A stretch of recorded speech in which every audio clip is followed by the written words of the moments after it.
My sister-in-law has been making comments about how edgy I am and that I'm a disgrace that must have skeletons in my closet because of it, so my boyfriend surprised her and revealed the skeleton in our closet, and she slapped me. How do I put this? My sister-in-law, 56F, thinks I, 32F, am obnoxious. She is my boyfriend's, 38M, eldest sibling and very protective of her baby and also very religious, so her baby dating pantsuit wearing, neon-colored hair having, bisexual atheist feminist with two moms was a lot for her to take in.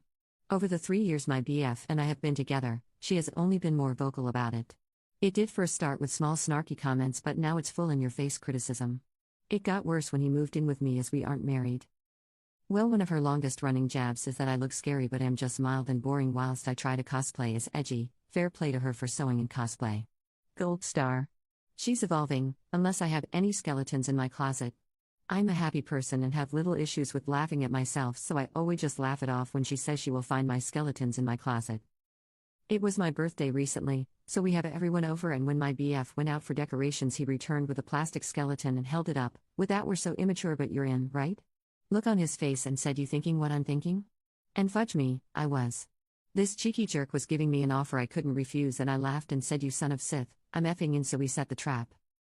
Well, surely enough, Sil was busy telling anyone who would listen that we're unmarried, sleeping in the same bed, I smoke weed, she could smell it. The usual, and I ignored her, and then she went on about me cosplaying as edgy and not being an authentic person, and someday she will find my skeletons in my closet. My BF started to laugh and I said, "Oh, you didn't notice?" And walked her to our coat closet near the front door and opened it. There was Skeletor the skeleton propped up against the corner. We had a good laugh and my Bill said, "Fudging hell, you finally found it," and when I turned to her, it went from a good-natured laugh to a nightmare. She was red in the face, silent, and crying. She slapped me and left without a word. I was stunned by the slap and not even prepared to deal with stepmother-in-law who asked me if I was happy mocking the woman who raised my BF and that I'm such a disrespectful butt, but this was a new low. She and a few others started telling me how much trash I was for embarrassing Sil and mocking her in front of everyone. The party naturally died from the party foul wounds and was DOA, so most everyone left within THR hour. BF has been trying to cheer me up and took me to see Deadpool and got me takeaway so we can binge watch our show and veg out, but Sil texted me a paragraph about how she's tried with me, but I am determined to be a morally corrupt violation of her family, and she is devastated that I hate her enough to make a mockery of her. I replied back an apology that I hurt her, and I genuinely thought it was just a laugh we could share, and offered to take her to lunch to talk it out. She said she was disinterested in dealing with me further, and when my BF wised up and leaves me, she will celebrate. There are texts from others and group chats where I am being torn apart as vicious and malicious, and my mind is boggled.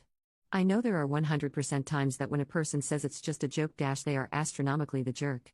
So am I the jerk here? Update 1. Facebook is such a pain. Sil took to social media and made a post and tagged me. It was a novel long, but the short of it is that I am a hateful woman who doesn't respect parental figures, and it must be because I am an orphan. According to post, I am on drugs and lured her baby unto them too. I've turned him against God and his family. My man damn near blew the lid off our home when he saw it, as he is on FB more than me. He called her and demanded he take it down. The damage was pretty much done. Family out the woodwork are sending me rehab center links, church counseling links, sex addiction help, and my personal favorite is before me and after me photo comparisons, where before me is a photo of him in church with his family at a Mother's Day service, and after is a snap of him at a concert with his tattoos showing, drinking and clearly drunk. Some people even came to the house to stage an intervention. My guy only started to shout and make them leave our home when I was referred to as a classless and shameless slut.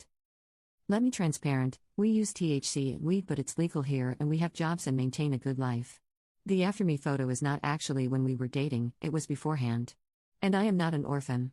Sil is married to an alcoholic who just recently got hammered. Abed wrecked their car, then got arrested for being belligerent with the police and refusing to leave after his car was towed. All over some freaking dummy? Oh, and I am a shameless slut. So that one felt like a compliment. So I talked with him about limiting contact and he got upset. He loves his family, and despite this freak show, he loves his sister. He got stressed out and started to have a panic attack. I helped him recenter, got him water and held him until he was calm again. He asked we give it a bit of time to die down and he will try to talk sense into Sil. So we're giving it time. I'm not mad at him. I know this is hard for him, but this is crap, and I am being bombarded with texts and even emails telling me I am some demon woman who is shooting up my soul who hates Christians, and none of that is even true. It's just a lot and I am hating every moment. Update 2. Well, I am out of emotional real estate here, but here goes everything. I have a feeling this isn't going to be short, so TLDR, Sil is depressed and self-harming after we cut her out and BF is clearly hurting. I guess I have to start naming people as this is becoming something of a saga. My BF Dean, I'm a supernatural fan, so Sumi lol, sat me down a few days after my last post. He was very, very calm, and that was my first sign that I needed to gird my loins because I was in for a doozy. For background, generally, I am the calm, logically lead one while he is passionate and deep feeling. In this, we became polar opposites of that norm. He looked me right in the eye and asked me point blank, no BS, how this was all affecting me.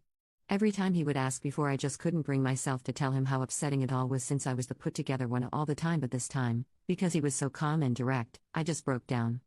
Nightmare isn't the word. It was hell. We live around what is known as a small big city, meaning it's big, sure, but once you get in certain circles you find that everyone knows you and you know most everyone, or at least someone who knows them. So, in a way, it can be like a small town. Our state is generally religious outside our city. So rumors spread. With my Sills, I will call her Ren going forward, social media attacks on me, it was the scuttlebutt everyone craved. Some people sided with her, not most, but enough. I was getting dirty looks, rude treatment. My hairstylist is their cousin and she told me she can't work on my hair anymore until this is resolved, as she was getting pressure from the family, i.e. Ren and stepmeal Penny. It was schoolyard and immature, but it was enough to make me feel bad. I got done saying all this to Dean, and he said, okay then, we will block them. So matter of fact.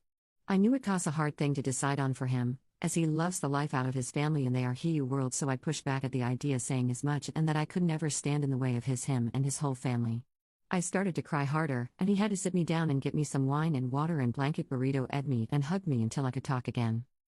I said I couldn't live with myself knowing I made him choose me over his family, and he said I hadn't made him, they did. We then started talking logistics because he wasn't budging. I was sad the whole time, because I am usually tough and have a don't give a bad attitude, but he is so close to them and I am not overly close with most of my own family. I hated taking something so rare and beautiful away from him, my fault or no. We cut them off. Blocked almost everyone after sending a text what was happening and why. And worse, it was Ren's birthday party the next day. I took my guy to a festival happening in the city so he wouldn't have to think about it, and we were out until 2 or 3 the next morning. When we got home, our neighbor said we had a lot of people coming to knock on our door. 1 or 2 at a time. And a couple then asked our neighbors if we were home. Later, when I was making lunch, the police came by for a wellness check. They said his mother is concerned about him. Him. Not me. Just him. Dean said coldly that his mother is dead, and if his father's wife sent them, he wanted it on record that they were not in touch and he wanted no contact. Penny was at our door by dinner. Some of this was before I got into the room because I was cooking, but Dean told me he heard a knock and thought it was the neighbors and opened without looking. Ren was standing there, eyes red as if she had been crying. She asked to come in and he said no, so she started to cry, loudly, and I heard it and came to see what the fuss was. She had fallen into him sobbing and wailing, asking what she did that was so wrong that he's treating her like this. That he's her baby, and she loves him, but he is so cold and mean to her now and all that BS. I was angry, but I saw his face, he was tearing up and pushed her away, asking her to leave. That's when she saw me. She was sobbing an apology like, I am so sorry if I ever made you feel like you're not family. You won. Please don't take my baby from us. She went on to say if this is about their religion then they won't pray around me and stuff like that, and when she finally stopped rambling I said it was not about their religion. I am atheist, sure, that's my choice. But I don't mind people having faith in something. I actually somewhat envy people who do, as I just don't and probably can't. I told her it was about my treatment from her and others in the family. That I was cast as the villain for almost 3 years and I was prepared to grin and bear our whole natural lives, but then she gets nastier with me with a gossip mill, and above all that, she put hands on me. She had the absolute gumption, gal, to slap me, and the family collectively decided to let that slide. I won't tolerate physical abuse. I had an abusive ex. I won't be accepting that. Ever. Honestly, that was the singular thing that made me realize 2 things: she will never respect or care about me, and more, that I can never respect her ever from that moment on. It all just flooded out me. I never yelled. I was just firm and direct about it. This is what happened. This is the hurt you did, and here are the consequences. She practically collapsed in our home wailing by the time I finished, and she would interject, okay, you hate me, I get it, or I'm sorry. I'm so sorry, and things like that. I asked Dean to get her water, and he did. When he returned and handed her the glass, he said she should drink something, and she shook her head and said that she couldn't. We asked her if she hurt herself getting to the ground, and she just got really calm and wiped her eyes and had this weird frown, tears still streaming down. She told us that she came to apologize, and she apologized, but we've been clear we don't want anything to do with her or the family, and that breaks her heart. She can't eat or drink anymore because life is not worth living knowing Dean hates her. Dean shook his head but said nothing other than don't mistreat yourself like that. That's not fair.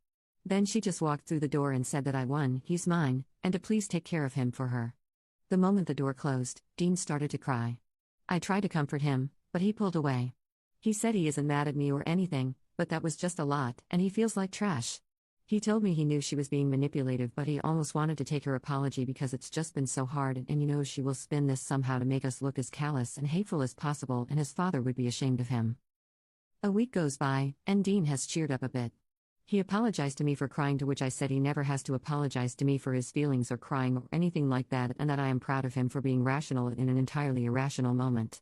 He is making friends and picking up hobbies where family events would be like instead of Mass and Sunday dinner. He goes to shoot hoops with a community group, he signed up for a patch on the community garden, and he's been taking the time he would usually take to hang out with Penny and help around the house to volunteer at the animal shelter down the way from our home.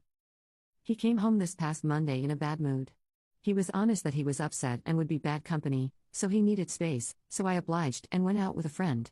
When I came home, he asked me to sit down and said he logged into social media, and a friend messaged him a post that Penny made about Ren asking for prayers. Ren was severely depressed and had quit doing much of anything according to the post, and she was suffering from the heartbreak of her life, but they didn't explain what that was. This friend of Dean's comment if there's anything we can all do, and Penny replied pray and nothing more. Yesterday rolls around and Bill Teddy calls, he's not blocked or cut off because he's been having our backs, to tell us Ren is in the hospital as she tried to take all of her meds at once. She's been asking for Dean.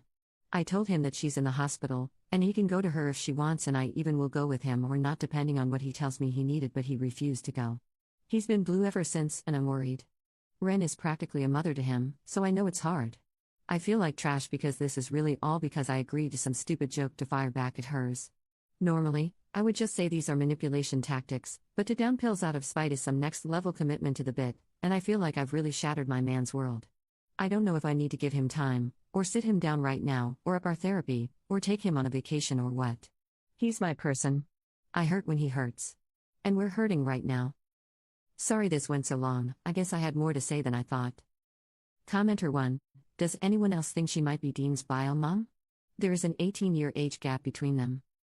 Commenter 2. Possible. I was 13 when I learned in an argument my sister was my mother and mom was my grandmother. Fudged me up for 20 years. Update 2. We've endured a lot from his family at this point. From them calling into my job to complain about me, to the police coming by because I am abusing him. I won't make this another War and Peace manuscript by typing all that happened out, but it's been a lot.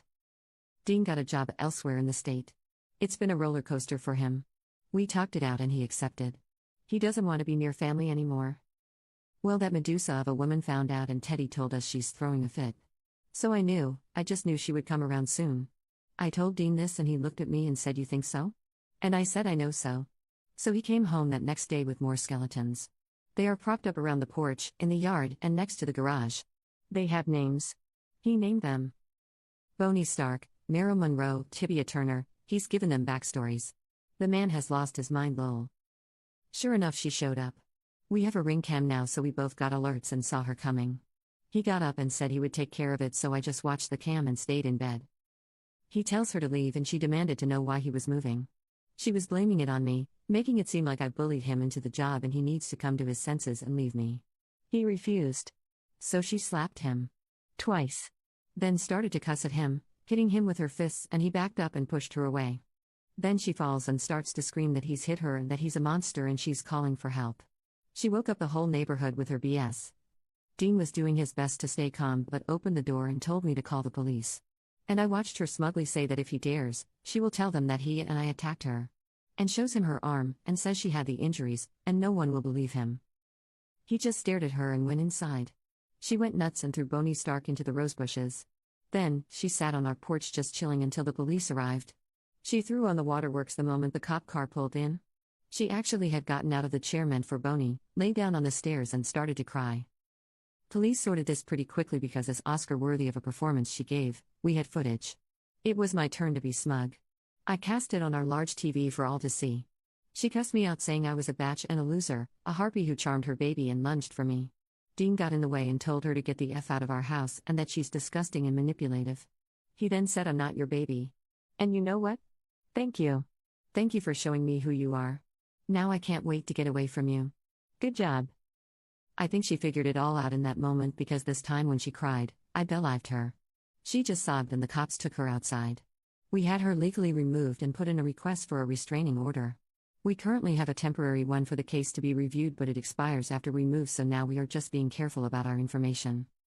Dean was really sad the first few days but now is excited. He keeps talking about the city we are moving to.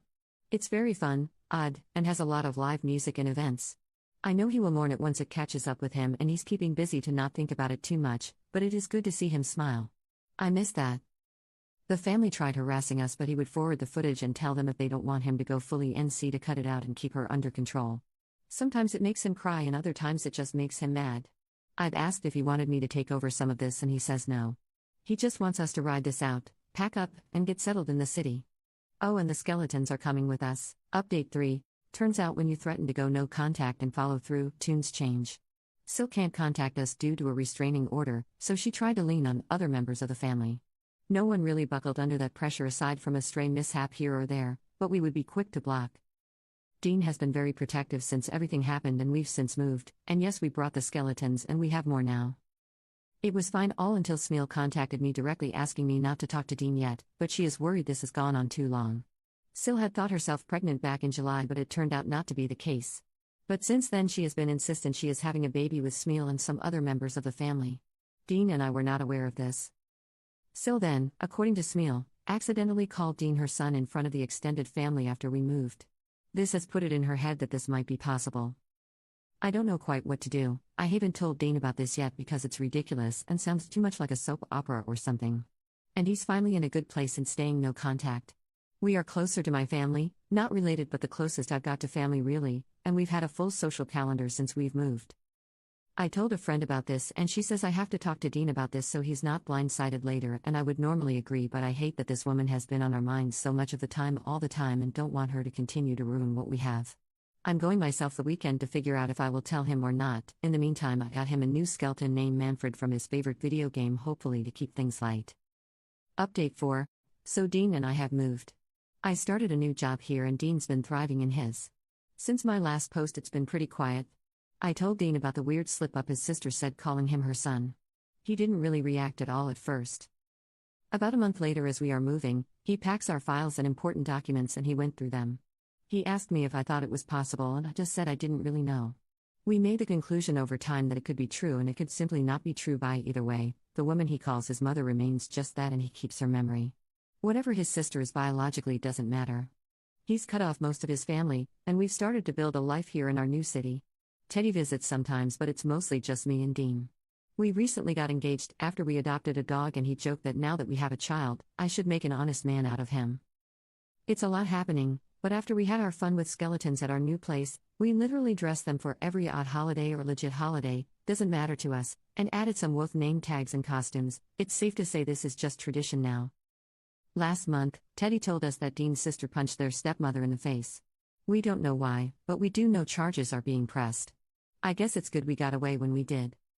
So I guess this is my last update. Thanks for letting me vent about this insanity. Send me any ideas you have for skeleton names. We have more in the basement but don't have names for them.